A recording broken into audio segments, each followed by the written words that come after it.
হযরত বাইজিদ বুস্তামি ওই ঘটনা কে না জানে। রাতের আধারে পানির জন্য চাইলেন, ছেলে পানি পাইল না। ছোট্ট মানুষ পানি আনতে কোথায় চলে গেল, এসে দেখে মা ঘুমানো, পানি নিয়ে দাঁড়ানো। রাত চলে গেছে, ফজরের পর দেখে ছেলে কাঁপে, হাতে পানি। বাবা তুমি কাঁপো কেন? গ্লাস নিয়ে বলল, মা গভীর রাত্রে পানি চেয়েছিলেন, দিতে পারি নাই, বহু দূর থেকে পানি এনে দেখি ঘুমায় গেছো। তা তুমি ঘুমাও নাই কেন? ঘুমাইলাম না মা, আবার যদি পানি চান সময় মতো যদি দিতে না পারি আপনার কষ্ট হবে, সেই জন্য পানি নিয়ে আমি দাঁড়ায় আছি। বাইজিদের মা বাইজিদের হাতের থেকে পানি নিয়ে পান করে, কম্বলটা গায়ে দিয়া বাচ্চারে শোয়ায় দিয়া উজু করে ফজরের নামাজ পড়ে সেজদায় গিয়া মায়ের চোখের থেকে পানি পড়ছে। মা বলে, রব্বুল আলামিন, আমি বাইজিদের মা, আমি যতই গুনাহগার হই না কেন, মায়ের দোয়া বাচ্চার জন্য কবুল হয় বলে তোমার হাবিব বলেছেন। আমার ছোট্ট বাইজিদ আমার জন্য যা করেছি, আমার কলিজা ঠান্ডা হয়ে গেছে। রব্বুল আলামিন, তুমি আমার বাইজিদকে সুলতানুল আরিফিন বানাইয়া দাও। দোয়া মঞ্জুর। সুবহানাল্লাহ। ভাইরা খবরদার ভুল করবেন না। আপনার সবচাইতে বড় পীর আপনার মা বাপ। সবচাইতে বড় পীর কে? আমি এবার বোনেদের ব্যাপারে, আমার বোনেদের ব্যাপারে শেষ কথা বলবো। ইসলাম আপনাকে অধিকার দিয়েছে লেখাপড়া করার, প্রশাসনিক দায়িত্বশীল হওয়ার অধিকার আছে, আর্মিতে যাওয়ার অধিকার আছে, সব অধিকার আছে পুরুষের। যত অধিকার ইসলামী রাষ্ট্রে আপনার তত অধিকার, কোনোটা খাটো নাই। তবে ক্ষেত্র ভিন্ন, পর্দার সাথে থাকতে হবে। রাসূলুল্লাহ আল্লাহ পাক বলেছেন, এমন একটা চাদর পরো যেই চাদরটা পরলে মাথাটা, গলাটা, বুকটা ঢেকে যায়। কোনোদিন ভুলে যাবেন না, কথাটা বারবার বলি আমি, যত জায়গায় মাহফিলে যাই আমি, ওলামারা সবাই বলেন, আমিও বলি, সব জায়গায় মানুষকে স্মরণ করায় দেই, আপনার কাছে আপনার মা বাপের চাইতে বড় পীর আর নাই। কারণ পীর সাহেবের দোয়া যতই আপনি ওলিয়ে কামেল বলেন, যতই হুজুর কেবলা বলেন, তার দোয়া কবুল আপনার জন্য হতেও পারে, নাও হতে পারে। 50-50 কথা ঠিক কিনা কন? কিন্তু রাসূলুল্লাহ গ্যারান্টি দিয়েছেন, 3 জনের দোয়া অবশ্যই কবুল হয়ে যাবে। তার ভিতরে একজন হলো মাজলুম, যদি দোয়া করে কবুল হবে। একজন হলো মুসাফির, দোয়া কবুল হবে। আর একজন হলো মা বাপ, যদি দোয়া করে আল্লাহর দরবারে, আল্লাহ রাব্বুল আলামিন অবশ্যই দোয়া মঞ্জুর করে নেবেন। মা বাপের কাছে দোয়া চাও।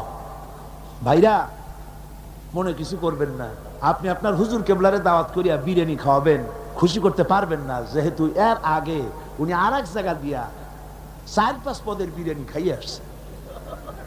আপনি হুজুরে 5,000 টাকা দিয়ে খুশি করতে পারবেন না, যেহেতু হুজুর আর এক বড় লোকের কাছ থেকে 50,000 টাকা হাদিয়া পাইছে। আপনি একটা শাল দিয়া হুজুরকে খুশি করতে পারবেন না, যেহেতু অনেক দামি শাল হুজুরকে আর একজনে হাদিয়া দিয়েছে, ঠিক কিনা? কিন্তু আপনি যদি আপনার মাকে, এই বেদানার দিনে বাজারে বাজারে পথে ঘাটে বেদানা পাওয়া যায়, আঙ্গুর পাওয়া যায়, ভালো ভালো ফল পাওয়া যায়, এগুলো কিনে নিয়ে মায়ের কাছে বসে বেদানা খুঁড়ে, মা কথা বলতে পারে না, বুড়ি হয়ে গেছে, মায়ের কাছে বসে মায়ের মুখে যদি তুলে দেন, আল্লাহর আরশ খুশি হয়ে যাবে,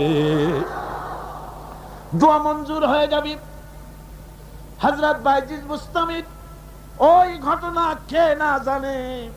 রাতের আধারে পানির জন্য চাইলেন, ছেলে পানি পাইল না। ছোট্ট মানুষ পানি আনতে কোথায় চলে গেল, এসে দেখে মা ঘুমানো, পানি নিয়ে দাঁড়ানো।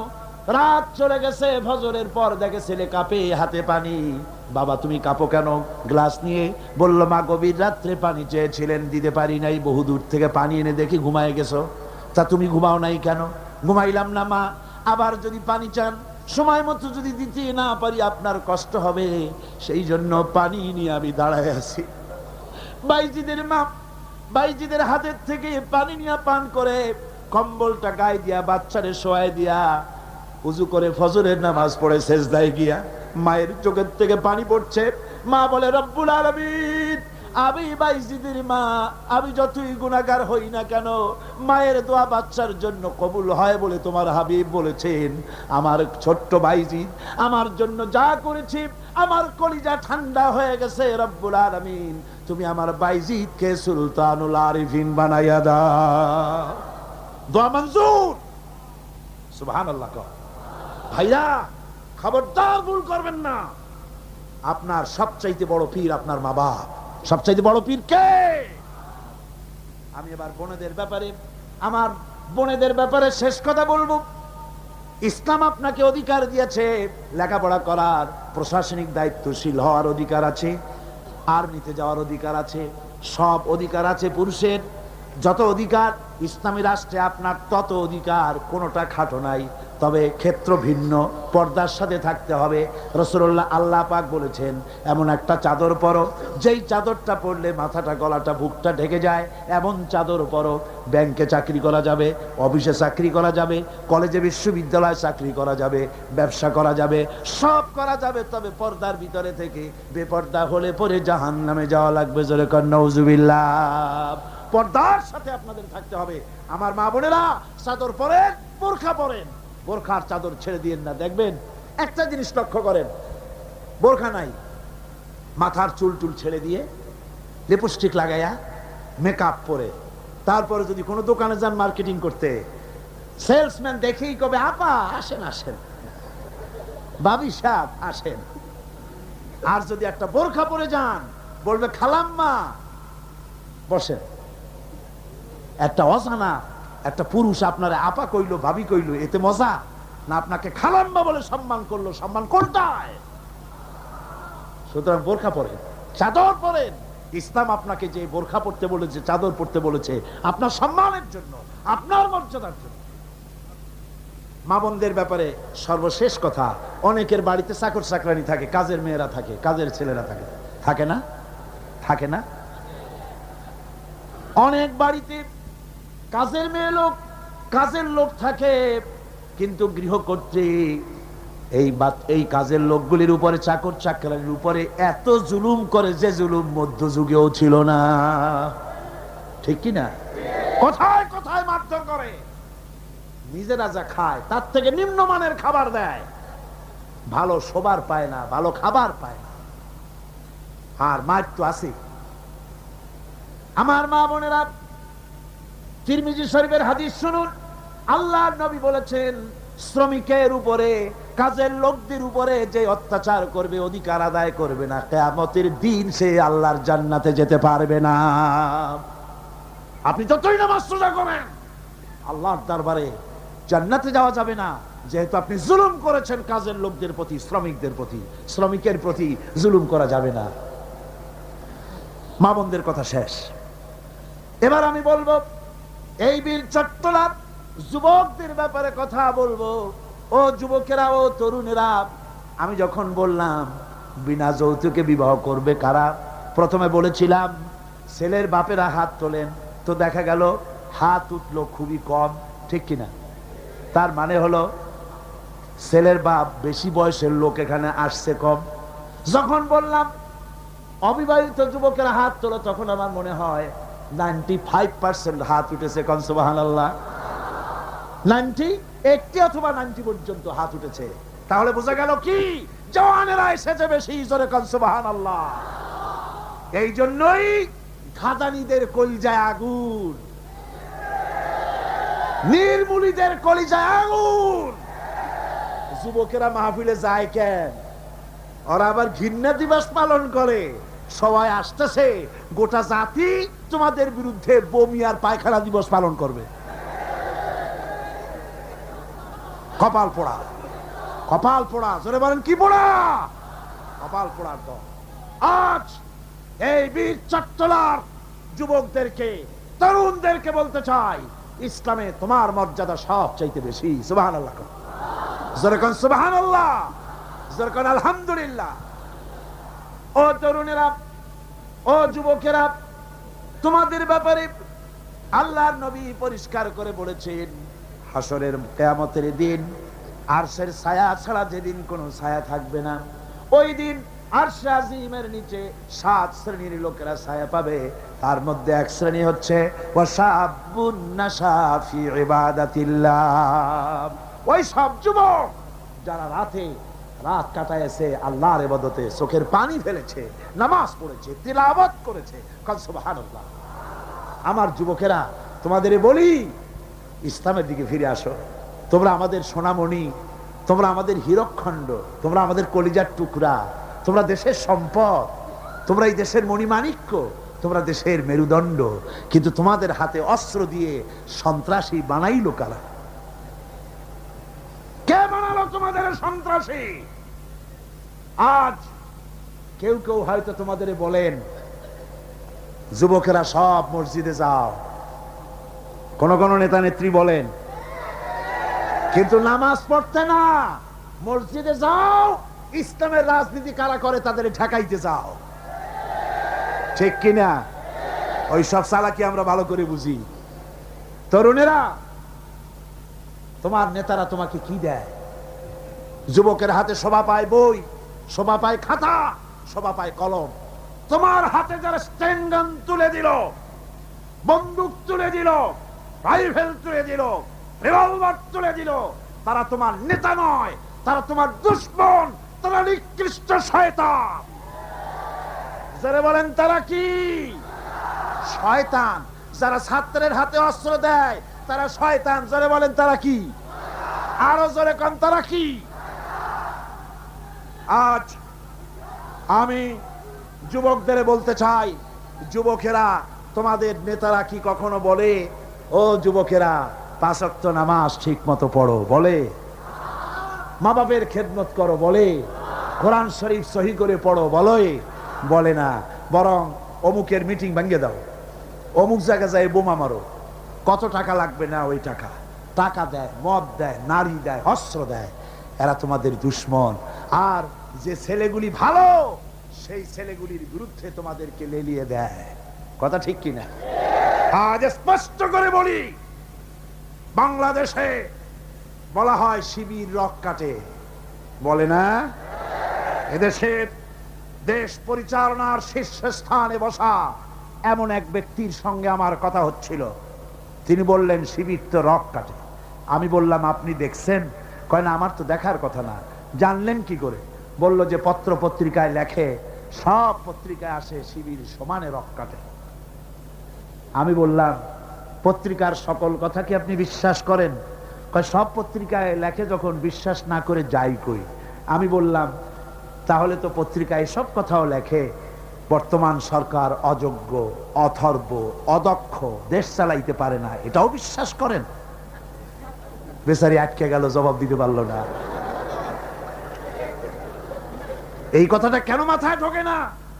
একটা মানুষের রক কাটা সহজ না গুলি করে মারা সহজ? কোনটা সহজ? যেখানে অস্ত্র পাওয়া যায়, লাখ লাখ অস্ত্র পাওয়া যায় চিরবাদবের মতো, সেইখানে একটা মানুষ ঠাইসা ধরিয়া তার রকটা কাটতে তো সময় লাগে। সে চিৎকার মারতে পারে, লোকজন ডাকতে পারে, রক কাটবে কেন? গুলি করে তোমার ফেলতে পারে। সুতরাং আসল কথা হলো, শিবিরের মতো একটা পবিত্র ছাত্র সংগঠন থেকে গোটা নতুন প্রজন্মকে মাহরুম করার জন্য এই অপপ্রচার শুরু হয়েছে।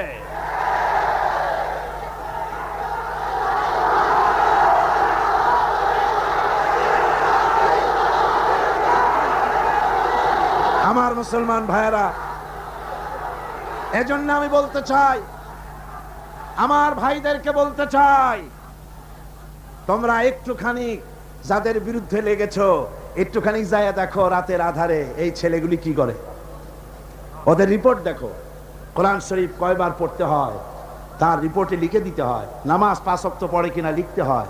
আমি জিজ্ঞেস করি চট্টগ্রামবাসীদের কাছে, শিবির এই চট্টগ্রামের এত বড় বিরাট শহরে কোন দোকানে বাকি খাইয়া পয়সা দেয় নাই? একজন বলুন। কার মেয়ের দিকে খারাপ চোখে তাকায়ছে? মেয়ে হাইজাক করেছে, কাকে গুলি করেছে, কোথায় ডাকাতি করেছে? বরং আপনারা, ওরা যখন সভ্যদারি করে একটু খোঁজ নিয়ে, ওরা জানে না, এইরকম খোঁজ নিয়ে দেওয়ালের কাছে গিয়ে কান লাগায় দেখেন, কলেজের ভার্সিটির এই ছেলেগুলি, ওরা কোরআন সরাসরি পড়ে নাই, বাংলায় কোরআন হাদিস বুঝেছে, রাত্রি বেলায় কিভাবে আল্লাহর দরবারে কান্দে, কিভাবে তাহাজ্জুদের নামাজ পড়ে, আর কিভাবে ওদের কলিজার, ওদের ভাই 70টি নেতা আর কর্মী শাহাদাতের নাজরানা আল্লাহর দরবারে পেশ করেছে পর্যন্ত।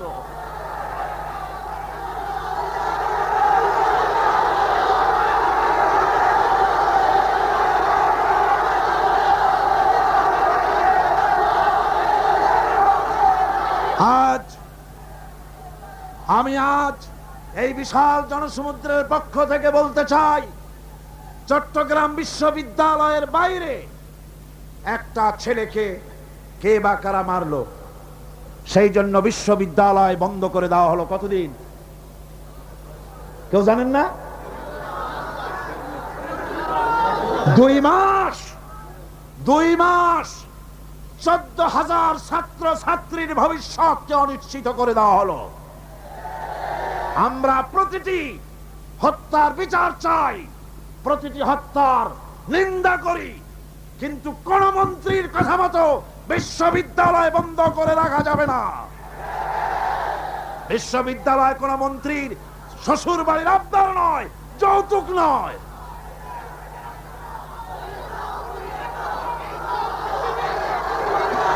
আজ চট্টগ্রামে বিবেক সম্পন্ন লোকদের কাছে আমি আপিল করে গেলাম, বিশ্ববিদ্যালয়কে খুলে দিতে হবে। এই 14,000 ছাত্র ছাত্রীদের ভবিষ্যৎকে জলাঞ্জলি দেওয়া যাবে না। আপনারা একটা কথা শোনেন, পৃথিবীতে দেশ শুধু বাংলাদেশ না, আরো দেশ আছে না? সন্ত্রাসের কারণে ভারতের ইউনিভার্সিটি বন্ধ হয়েছে বছরে কয়দিন? কোন ইউরোপে কয়দিন? আমেরিকায় কয়দিন? বাংলাদেশে বন্ধ হয় কেন? তার কারণ পেঁয়াজ রসুন যেমন এখন ভারত থেকে আমদানি করা লাগে, মুরগির ডিমের থেকে কসমের ডিম আমদানি করা লাগে, সুই থেকে শুরু করে প্লেনের পার্টস পর্যন্ত ভারত থেকে আনা লাগে। বাংলাদেশ এখন ভারতের কলোনি, ভারতের মার্কেট, ঠিক কিনা?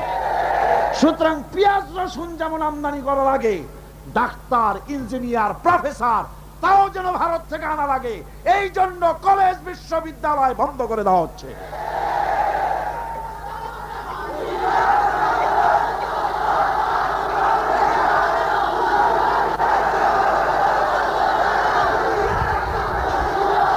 আমি তরুণদের, জওয়ানদের বলবো, বাংলাদেশকে সত্যি যদি ভালোবাসো তাহলে ভারতীয় মুক্ত বাজার অর্থনীতির নামে ভারতের সম্পদ দিয়ে যেভাবে ভারতীয় বাজার দিয়ে বাংলাদেশকে নষ্ট করা হয়েছে, এর প্রতিবাদে তোমাদেরকে রুখে দাঁড়াতে হবে।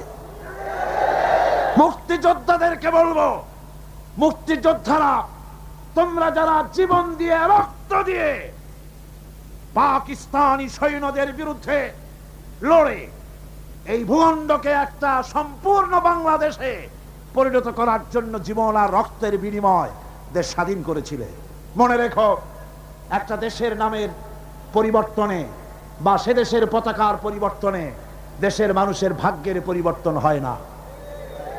মুক্তিযুদ্ধ করে দেশ স্বাধীন হয়েছে ঠিকই, কিন্তু দেশের মানুষের ভাগ্যের উন্নতি হয় নাই। মুক্তিযোদ্ধাদের বলবো, তোমরা আমাদের প্রিয় সন্তান, তোমাদেরকে আরেকটা যুদ্ধ করতে হবে। সেই যুদ্ধ করবা কোরআনের শাসনের জন্য।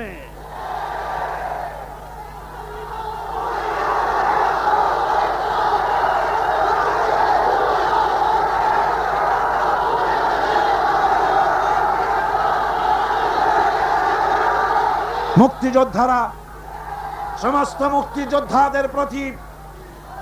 মুক্তিযোদ্ধাদের প্রতি আমার আবেগ ভরাই আবেদন রইল, বাংলাদেশকে ইসলামী শাসন প্রবর্তন করার জন্য আপনারা আপনাদের অবদান রাখুন। কিয়ামতে পুরস্কার পাবেন আল্লাহর দরবারে, কোনো সন্দেহ নাই। যুবকদের ব্যাপারে সর্বশেষ কথা, কোরআন পড়ো, হাদিস পড়ো, বখাটেপনা, মাস্তানিপনা, সাদাবাজি বন্ধ করো। সত্যিকারের মুসলমান হয়ে আল্লাহর দ্বীনের দিকে এগিয়ে আসো। জান্নাত তোমাদের জন্য অবধারিত। বুড়া মানুষ একটাও ভেস্তে যাবে না কিয়ামতে। বুড়া মানুষ একটাও ভেস্তে যাবে না, কালো মানুষ একটাও ভেস্তে যাবে না। বুড়া মানুষরা আবার অসন্তুষ্ট হবেন না। আপনি যখন ভেস্তে যাবেন, আল্লাহ আপনারে জওয়ান বানায় দিবেন। কারণ বেহেশতে এত নিয়ামত যা বুড়ারা খাইয়া হজম করতে পারবে না, বেহেশত নষ্ট করে ফেলাবে। এই জন্য সব উরুবান আতরাবা, সমবয়স্ক বয়স্ক আল্লাহ করে দিয়ে দিবেন। কাল সুবহানাল্লাহ। জওয়ানদের ব্যাপারে এই আবেদন রইল। আর একটি কথা না বললে নয়, সেটা হচ্ছে এনজিও। সেটা কি? এনজিও। বাংলাদেশে বড় রকমের একটি সমস্যা এনজিও।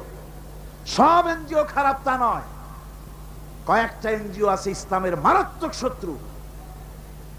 বাংলাদেশে ইসলামের শ্রেষ্ঠ শত্রু হচ্ছে ব্র্যাক। 2 নম্বরে কারিতাস, 3 নম্বরে অক্সফাম। 52টা ইসলাম বিদ্বেষী এনজিও বাংলাদেশে কাজ করছে। আমাদের দেশে বামপন্থীরা এতদিনে খয়রাত করত, ভিক্ষা করা ছাড়া উপায় থাকতো না, যেহেতু রাশিয়া তো শেষ। এনজিওরা এদের সকলকে চাকরি দিয়ে দিছে। আর এদের পত্রিকা হলো, এনজিওদের পত্রিকা হলো, ওর নাম রাখছে জনকণ্ঠ, আসলে এটার নাম হলো জঘন্য কণ্ঠ। এই জঘন্য কণ্ঠ আজকের কাগজ, ভোরের কাগজ, সকালের কাগজ, বাংলা বাজার, সবুজ বাংলা, আলামিন, যতগুলি পত্রিকা সব ভারতের টাকা দিয়া পত্রিকাগুলি পরিচালিত হয়। এনজিওরা এই পত্রিকার মাধ্যমে ওলামাদেরকে ফতোয়াবাজ বলে গালি দেয়, ঠিক কিনা? ওরা নিজেরা মতলববাজ, তাই আলেমদের বলে ফতোয়াবাজ। ওরা তুত গাছ লাগাইছে, জানেন তো তুত গাছ? বগুড়ায় গেলাম, ওরা কয় যে আলেমেরা সব তুত গাছ কাটছে। আমরা আলেমদের খাইয়ে খাইয়ে কাম নাই, তুত গাছ কাটবে। তুত গাছ লাগাইছো কেন তোমরা? কেন তুত গাছ লাগিয়েছ? আমার দেশে সুতার প্রয়োজন, রেশমের এত কাপড় পরবে কোন বড় লোক? তারপর যদিও রেশমি কাপড় দরকার, আমি মানলাম, সেজন্য এক জায়গায় শত শত বিঘা জমি কেন, সেখানে তোমরা তুত গাছের চাষ করো। কিন্তু মাইলের পর মাইল রাস্তার 2 ধারে তুত গাছ লাগাইয়া উদ্দেশ্যটা কি? কারা সংরক্ষণ করবে? কারা পোকা চাষ করবে? কারা তুত আহরণ করবে? আসল উদ্দেশ্য কি জানেন? আসল উদ্দেশ্য হলো দেশ যাতে বনায়ন করে দেশ সমৃদ্ধ না হয়। একটা মেহগনি গাছ লাগালে 15 বছর পর মেহগনি গাছের দাম হবে 20,000 টাকা, সেখানে তুত গাছ 20 বছর পরে দাম হবে না 10 টাকাও। বাংলাদেশের এই বনায়নের বিরুদ্ধে তুত গাছ লাগিয়ে তারা বড় বড় গাছ লাগাবার পথকে বন্ধ করে দিচ্ছে। সুতরাং এই বদনাম যদি তোমরা আমাদের দাও, শোনো, এই বদনাম যদি আমাদের দাও, আলেমেরা তুত গাছ কাটে, এই তুত গাছ দিয়েই আমরা তোমাদের ভূত ছাড়াবো ইনশাআল্লাহ। আজ শহর সমূহে আপনি যদি মসজিদ বানাতে চান, জায়গা পাবেন না, ভূমি প্রশাসন থেকে বলবে জায়গা নাই। কিন্তু কারিতাস, অক্সফাম, এনজিওরা যদি জায়গা কিনতে চায়, চাষ বানাবার জন্য জায়গা কিনতে চায়, এই চট্টগ্রাম শহরে জায়গার অভাব হবে না, ঠিক কিনা কন? জোরে বলেন ঠিক কিনা? অদূর ভবিষ্যতে বাংলাদেশকে লেবানন এবং বৈরুত বানাবার একটা ষড়যন্ত্র নিয়ে এনজিওরা তারা কাজ করে যাচ্ছে। তারা আমাদের দেশের গরিব মানুষদেরকে খ্রিস্টান বানাচ্ছে। সুতরাং এনজিওরা তাদের অপতৎপরতা যদি বন্ধ না করে, তাহলে এই বাংলাদেশের 11.5 কোটি মুসলমানের মধ্য থেকে আবার টিপু সুলতানের জন্ম হবে, ফকির মজনু শাহর জন্ম হবে। আমরা এনজিও পিটাইয়া বঙ্গোপসাগর পার করে দেব।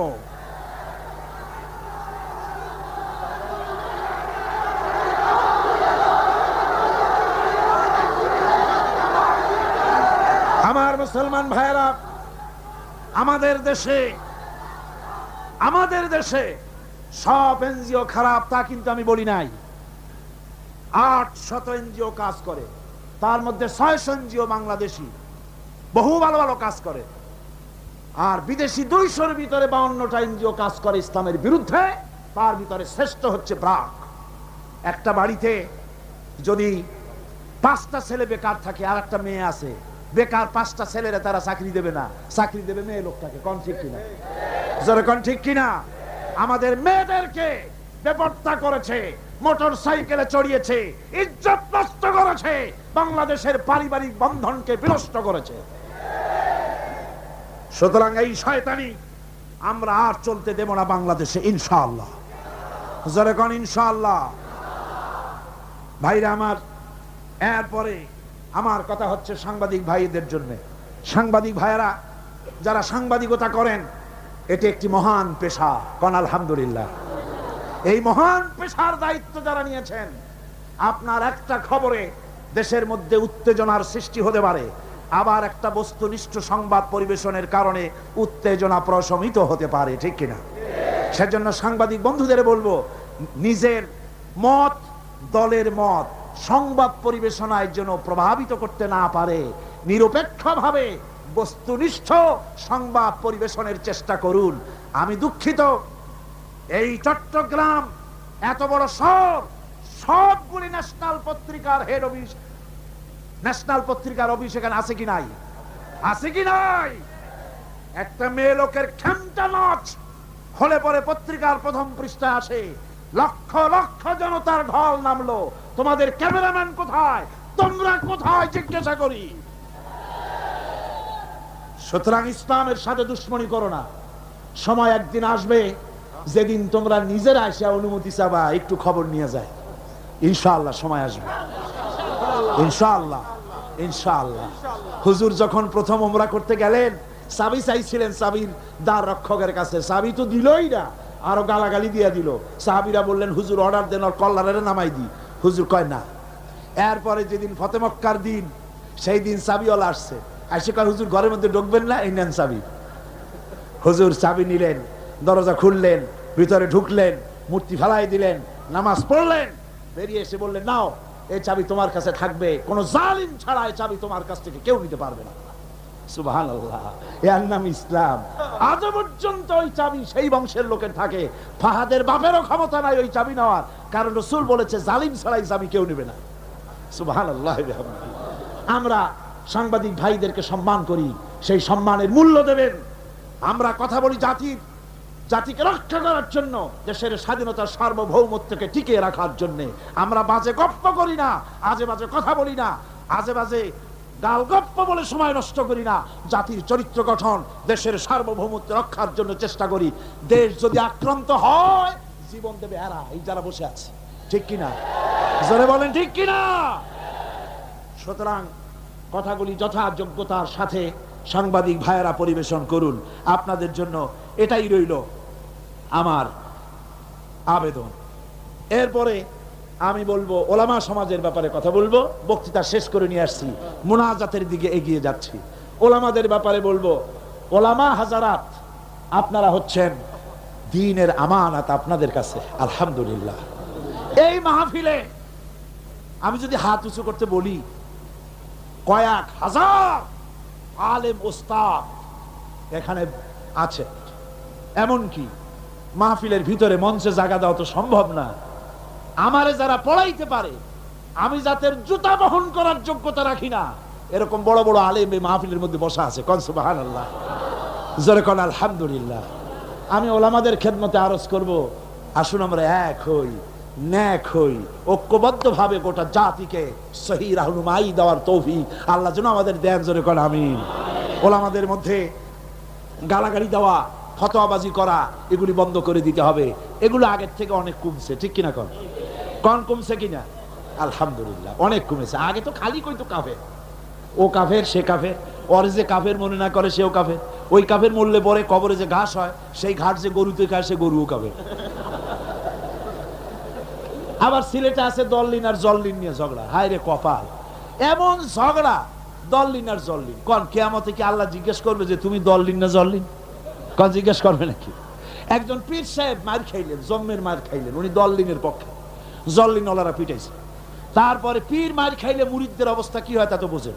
পরের দিন হাট বার ছিল, মারামারি লেগে গেল। এ বলে তুমি কি কয়? আমি দল্লিন। আমি তো জল্লিন। পিঠের উপরে দিল বসায়া। হাটবারের মার। লোকেরা কয় ভাই তুমি আমার ধামাটা ধরো, আমার কিলটা দিয়ে আসে। একটা শুকনা শাকনা ছেলে, সে বলতেছে আল্লাহ আমি যেন কেউ, আমি গরিব মানুষ, শুকনা মানুষ, আমি যেন কোনো দলের সামনে পড়ি না, আমার একটু বাড়ি তুমি পুষাই দাও। এই বলে মারামারি সারা বাজারে মায়ের দোকানের গলি দিয়ে আসতে বাইর হয়েছে যেন কেউ না দেখে। কিন্তু কপাল খারাপ, দুই দিক দিয়ে দুইজন এসে দুই হাত ধরছে। একজনে বলে এই বেটা কি বল, আমি কিন্তু দল্লিন, তুই কি? ওই হাত যে ধরছে সে কয় আমি কিন্তু জল্লিন, সাবধান হয়ে কথা বলবি, তুই কি? যুবক ছেলে কয় ভাই আল্লাহর কসম আমি মোটে নামাজই পড়ি না। তারা দল্লিন আর জল্লিন কি? সামান্য সামান্য জিনিস নিয়ে ফতোয়াবাজি করার, গালাগালি করার কোনো মানে হয় না। ওলামায়ে কেরামদেরকে আজ এগিয়ে আসতে হবে, নেতৃত্ব হাতে নিতে হবে। বাংলার জনগণ তাকিয়ে আছে ওলামাদের দিকে। কোন আলহামদুলিল্লাহ, জোরে কোন আলহামদুলিল্লাহ। আলেমদেরকে ঐক্যবদ্ধ হওয়ার তৌফিক আল্লাহ দান করুন। তবে একটা ষড়যন্ত্র থেকে আমি জাতিকে হুঁশিয়ার করে দিতে চাই, সেটা হলো অনেক লোক আমাদের দেশে বিদেশ থেকে আসেন, নামের আগে ওলিয়ে কামেল লেখেন, আওলাদে রসুল লেখেন, ফেদায়ে মিল্লাত লেখেন, আমার দেশে নসিহত করতে আসেন, কিন্তু নিজের দেশে বাবরি মসজিদ যখন ভেঙে গেল একটা টু শব্দ করার সাহস হয় নাই।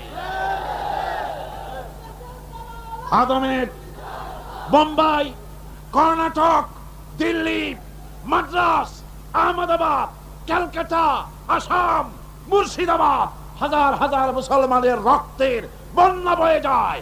কংগ্রেসের পাঁচাটা গোলাম বাংলাদেশে ওলিয়ে কামেল হিসেবে আমরা মেনে নিতে পারি না।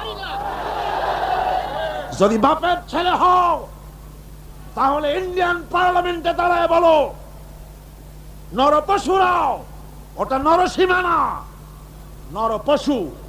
আমরা খুশি হতাম যদি বলতে পারতেন তোমার এই পার্লামেন্টে জিন্দিগিতে আর একটা মুসলমান আসবে না যতক্ষণ 24 ঘন্টার ভেতরে এই মসজিদ যদি বানায় না দাও বাবরি মসজিদ। বাপের বেটা হও, নিজের দেশে কথা বলো। আমার দেশে অলির অভাব নাই, আলমের অভাব নাই। কাজে মানুষকে ফাঁকি দেওয়া, প্রতারণা করা বরদাস্ত করা হবে না, বরং টাকা দিয়ে আমার দেশের রাজনীতির ভিতরে তারা নাক গলাতে আসে। ঠিক কিনা কর, জোরে বলেন ঠিক কিনা? ইন্ডিয়ার এই ষড়যন্ত্র থেকে গোটা জাতিকে এবং উলামায়ে কেরামকে আমি সচেতন করে দিতে চাই। বন্ধুগণ, আল্লাহ রাব্বুল আলামিন আমাদেরকে তৌফিক দিন ষড়যন্ত্রের হাত থেকে বেঁচে এই বাংলাদেশকে আল্লাহর কোরআনের রাষ্ট্রে যেন পরিণত করে দিতে পারি। এ তৌফিক যেন আল্লাহ দেন, জোরে কোন আমিন। এখন মোনাজাত হবে। মোনাজাতের জন্য দাঁড়ানো ভাইরা সবাই বসে পড়েন। যত মুসলমান আছেন সব বসে পড়েন, কেউ আর দাঁড়িয়ে থাকবেন না। মোনাজাত, কেউ আর দাঁড়িয়ে থাকবেন না। প্রশাসনিক দায়িত্বশীল ব্যক্তিবর্গ যারা আছেন তাদেরকে অনুরোধ করব, ডিসি, এসপি, জজ, ম্যাজিস্ট্রেট, ডিএনও, এই ধরনের দায়িত্বশীল যারা আছেন তাদেরকে অনুরোধ করব ইনসাফের উপরে ভিত্তি করে প্রশাসনিক দায়িত্ব পালন করবেন। লক্ষ্য রাখতে হবে, খেয়াল রাখতে হবে, আল্লাহর কাছে আপনাদেরকে একদিন আল্লাহর কাছে জবাবদিহি করতে হবে। কথা ঠিক কিনা? মন্ত্রী হন, প্রেসিডেন্ট হন, প্রশাসনে যারা আছেন হক বিচার করবেন, ন্যায় বিচার করবেন। কোন দলের কথা মতো বিবেককে বিক্রি করবেন না। অনেক সময় আছে, আমি তো জানি অনেকের সঙ্গে মহব্বত আছে, একজন পুলিশ সুপারিনটেন্ডেন্ট, পুলিশ কমিশনার আমার কাছে বলছিলেন, কোন এক জেলার পুলিশ কমিশনার আমাকে বলছিলেন যে যে কাজটা করলাম বিবেকের বিরুদ্ধে, চাকরি রক্ষা করতে গিয়ে করতে হলো। বললাম, ইমানের বিরুদ্ধে, বিবেকের বিরুদ্ধে যদি চাকরি করতে হয়, এমন চাকরি বাদ দিয়া পানের দোকান দিয়ে খান, তাও আপনার সম্মান বাঁচবে, আল্লাহর কাছে ইজ্জত বাঁচবে। সুতরাং দলের কথা নয়, প্রশাসনিক দায়িত্বশীল ভাইদের বলবো, দলের কথা মতো নয়, আইন মতো, আইনের শাসন প্রতিষ্ঠা করার জন্য বদ্ধপরিকর হন। কারো টেলিফোনে কোন হাইজাকার, কোন লুটেরা, কোন বদমাশ, কোন লুচ্ছা, কোন খুনিকে ছেড়ে দিবেন না। তাতে চাকরি যদি চলে যায় যেতে পারে। ঠিক কিনা? পুলিশ ভাইদের বলবো, আপনাদের বিরাট দায়িত্ব। পুলিশ ভাইরা, আপনাদের বিরাট দায়িত্ব। যে কোনো গভর্নমেন্ট আসুক, আপনাদের কাজের কোনো অভাব নাই, কষ্টটা আপনাদেরই বেশি হয় সব সময়। আপনারা ঘুষ বিবর্জিত জীবন যাপন করুন, মানুষের প্রতি ইনসাফ করুন। আল্লাহ রাব্বুল আলামিন আপনাদেরকে যারা পাহারা দেয়, আর্মি, বিডিআ, পুলিশ, যারা শান্তি শৃঙ্খলা এবং আইন শৃঙ্খলা পরিস্থিতি রক্ষার জন্য যারা পাহারা লাগায়, তাদের সম্পর্কে রাসূল বলেছেন, আল্লাহর নবী বলেন, মুসলিম দেশের সীমান্ত এলাকায় আইন শৃঙ্খলা রক্ষার জন্য যারা পাহারা লাগায় 1 ঘন্টা, তাহলে সারা রাত লাইলাতুল কদরে হাজর আসওয়াদের সামনে দাঁড়ায়া সারা রাত ইবাদত করলে যত সওয়াব পাওয়া যাবে, 1 ঘন্টা মুসলিম দেশের পাহারা দিলে সেই সওয়াব পাওয়া যায়। আপনাদের চাকরি, আপনাদের ইবাদত, হালাল রুজি খান, ঘুষকে শুকরের মাংসের মতো মনে করুন। হালাল রুজি খাইয়া নামাজ পড়ুন, 5 ওয়াক্ত ডিউটির ফাঁকে ফাঁকে 5 ওয়াক্ত নামাজকে আদায় করুন। মানুষের উপরে জুলুম করবেন না। অনেক ট্যাক্সিওয়ালা আছে, খামোখা ট্যাক্সি ট্রাক রাস্তায় ধরিয়া একেবারে অহেতু তার কাছ থেকে 5 টাকা 10 টাকা আদায় না করিয়া ছাড়ি না, বহুত কষ্ট দেয়। ওরা কষ্ট পায়, ওরা বদদোয়া করে। আপনি টাকা পেলেন ঠিক, কিন্তু ট্যাক্সিওয়ালা, রিক্সাওয়ালা বদদোয়া করলো, এই বদদোয়াটা লেগে গেল। আইনে যদি কিছু হয় সেটা ভিন্ন কথা, কিন্তু বেআইনি ভাবে কার উপর অত্যাচার করবেন না। আল্লাহ পাক পুলিশ ভাইদের প্রতি রহম করুন, আর্মি, বিডিআর সকলের প্রতি রহম করুন। সকলের জন্য দোয়া হবে। এখন একটু ঘোষণা আছে, ঘোষণা